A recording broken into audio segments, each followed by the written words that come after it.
नहीं, मैं दबाव की वजह से, मैंने तो 2014 में ही ये सोच डेवलप हुई थी मेरी 2014 में ये सोच डेवलप हुई थी, इसीलिए मेरी पजराई उस वक्त मेरी बातों की पजराई नहीं हो रही थी, ना अंदर ना बाहर, कोई नहीं कह रहा था।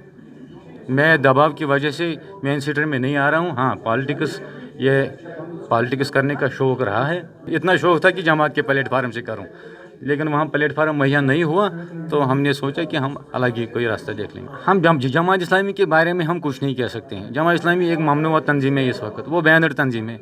मैंने पहले भी कहा कि उनके बारे में कोई भी कुछ कह सकता है, इनको पता है कि वहाँ से कोई रिएक्शन नहीं आएगा। तो ये जमात इस्लामी के बारे में उनकी क़यादत क्या सोच रही होगी, ये उन पर मुनहसर है, ये उनके सवाबदीद पर मुनहसर है कि वो क्या करना चाहता है। मेरे साथ बहुत से लोग हैं जो मेरी सोच के साथ हैं। हाँ, कुछ लोग एक्टिव पॉलिटिक्स में नहीं आना चाहते हैं, कुछ लोग आएंगे, जो अभी मेरे साथी आए हैं।